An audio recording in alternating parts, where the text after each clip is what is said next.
সম্পূর্ণ video footage দেখুন, শুনুন, বুঝুন, তারপর মন্তব্য করুন।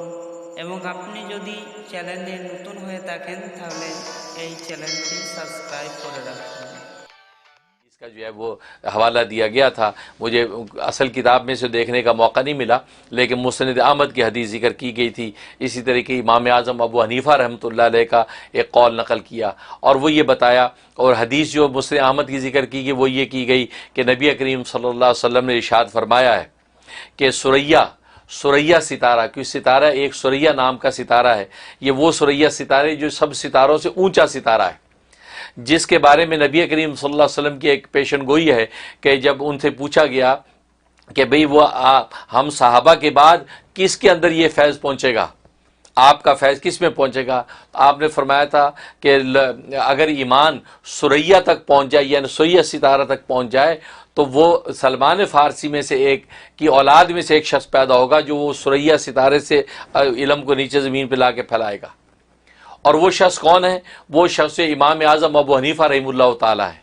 चुनांचे अल्लामा जलालुद्दीन सयूती रहमतुल्लाह ताला ने रिवायत नकल की है कि पूरी उम्मत का इजमा इस बात पर कि वो शख्स जिसकी बशारत दी है नबी पाक ने कि इल्म व मार्फत उसका इतना बुलंद होगा कि वो पूरे आलम में फैलाएगा, तो वो इमाम आज़म अबू हनीफ़ा नोमान इब्न साबित है। इस पर सबका इजमा है। तो वो सुरैया सितारा है जो सबसे ऊंचा होता है। तो उसके बारे में हदीस में आता है कि सुरैया सितारा जिस सुबह को निकलेगा, जिस सुबह को सुरैया सितारा निकलता है, तो उस वक़्त जो है वो रूए ज़मीन पर जहाँ भी वबा कोई फैली हो तो अल्लाह तबारक व तआला जो है उस रूए ज़मीन से उस वबा को या तो बिल्कुल ख़त्म कर देते हैं या ये कि उसमें तख़फ़ीफ़ आ जाती है। ये मुस्नद अहमद की हदीस है। और इमाम आज़म अबू हनीफ़ा रहमतुल्लाह अलैह का इरशाद है, फरमाया कि सुरैया सितारा जो है, सुरैया सितारा जिस सुबह को निकलता है, सुरैया सितारा जब निकलेगा तो फरमाया कि रूए ज़मीन पर दुनिया के किसी भी शहर में कोई वबा फैली हो तो अल्लाह तबारक व तआला उस वबा को उठा लेते हैं। अच्छा, अब ये सुरैया सितारा कब निकल रहा है? तो जो माहिरीन है इस इल्म नजूम के, जो माहिरीन है उनके मुताबिक वो सुरैया सितारा 12 मई को निकल रहा है। 12 मई 2020, यानी 12 मई को वो सुरैया सितारा निकल रहा है। तो इसका मतलब ये हुआ इस हदीस की रोशनी में, इमाम आज़म के इस कौल की रोशनी में, तो मतलब ये कि 12 मई तक इंशाअल्लाह ये बीमारी वबा पूरे आलम से बिल्कुल ये ख़त्म हो जाएगी। तो लिहाजा आप जानते हैं कि अमेरिका के अंदर भी इन्होंने भी 14 मई की डेट दी, पहले 1 मई कहा था, फिर 14 मई कर दिया।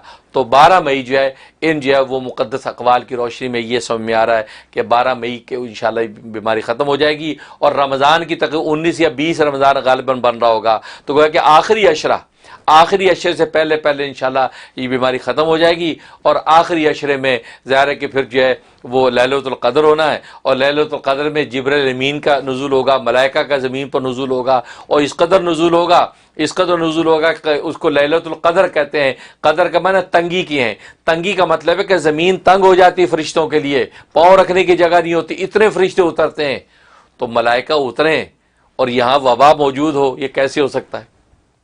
इसलिए अल्लाह ने कहा कि आखिरी अशरे से पहले इस वबा का जो मलिया मेट कर देना है, और वो फरिश्ते जब उतरेंगे तो ज़मीन पर किसी वबा का कोई नामो निशान नहीं होगा इंशाअल्लाह। अल्लाह तबारक व तआला खूब बरकत अता फरमाए। सुभान अल्लाह। बहुत खूब।